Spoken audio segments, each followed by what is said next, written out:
ভাই ক্লাসে কিছু মাইয়া আছে যে স্যারের লগে এমন ভাব করবো যে মনে হয় হেতি স্যারের বউ না, মানে হেরা স্যারের লগে এমন স্টাইলে কথা কইবো যে দেখলে মনে হইব যে হেতি আর স্যার হইলো এই ক্লাস নামক সংসারের জামাই বউ আর আমরা হইলাম সব মেহমান। স্যার আপনি আমার কাছ থেকে পড়াটা নিচ্ছেন না কেন? স্যার আপনি আমার পড়া না নিলে কিন্তু আমি কিন্তু রাগ করবো। এই সব দেখলে রে ভাই আমার পুটকি জ্বলা যায়। না মানে তুই স্যারের উপরে রাগ করবি এইটা তুই স্যারের পার্সোনালি কইবি, তুই আমরা সামনে এই ঢংগুলা মারা এরা কথা কইতাছস কেন? তুই কি স্যারের বউ নাকি হালা মাঙ্গে? এইগুলো দেখলে রে ভাই লাইক থাকা ক্লাসে থেকে বাই করতে মন চাই। মানে হেরার আচরণ দেখলে মনে হইব যে হেরার লোকে স্যারের বিয়ার 10 বছর হয়ে গেছে। স্যার আপনি আমার পড়া না নিলে আমি রাগ করবো।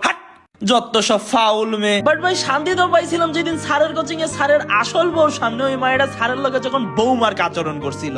আমরা তো ভাই সবাই ম্যাডামের চেহারা দেখেই বুঝে গেছি যে আজকে স্যারের খবর আছে। স্যারের বউয়ে স্যারে এমনটাই দিছে যে ওই ছাগল যখন নেক্সট টাইম স্যারের বউ সাজতে গেছে তখন স্যারের আজ্ঞা মাইজ্ঞা পুরা ক্লাস হেরে দাঁড় করাইয়া রাখছিল। এইটা দেখা মনে যে শান্তিটা পাইছিলাম রে ভাই ওইটার কোনো তুলনাই হয় না। তোমাদের ক্লাসও যদি এইরকম স্যারের আনঅফিসিয়াল বউ থাকা থাকে তাইলে রে ভাই আমারে কমেন্টে জানাও আর এরকম ভিডিওর জন্য ফলো মারো।